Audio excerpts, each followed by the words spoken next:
The researchers say there has been an increase in misinformation in the last several years. And there's a lot of competing dynamics in that. I mean, one is just that the internet is more of a part of our lives. We get our information more and more from the internet, so we're also getting our disinformation from the internet. But with President Trump in office, you have a leader who is not afraid to share his own misinformation. In this space, we have people who are sharing doctored images, doctored videos, or lightly altered images. They either don't realize it's false or they know it's false and are actively trying to sow chaos, spread a political message. This material is made to evoke an emotional reaction. The best of it goes viral because people have that reaction. One of the more evocative early pieces of misinformation or political art, whatever you want to call it, was a edit of then candidate Obama's face to put him in kind of Joker makeup. And it was a sign that images are powerful. They can get a message across. There's been sort of outright photoshops. Adam Schiff had posted a picture, I believe, with his dad.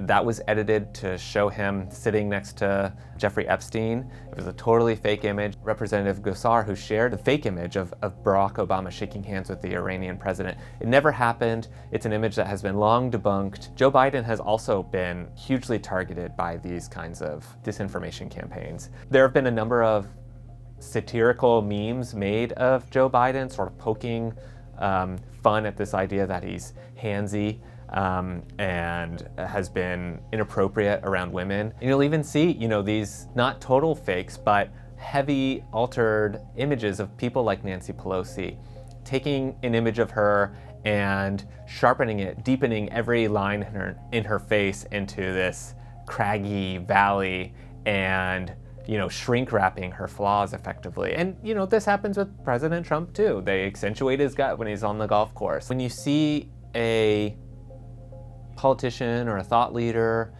making headlines, gaining attention, there's often somebody on the other side who wants to tear them down, undermine that message. Last year, we actually broke the story of House Speaker Nancy Pelosi giving a speech before the Center of American Progress. Somebody took the video and slowed it down to 75% of the speed and modulated her voice, achieving the effect of making her sound drunk, undermining her, making her arguments at a time when talk of impeachment was ramping up. And there was another recent example with Elise Stefanik, where she has become a pivotal figure for the Republicans, criticizing the Democratic effort to impeach Donald Trump. There was one image that went viral showing her flipping her middle finger into the camera.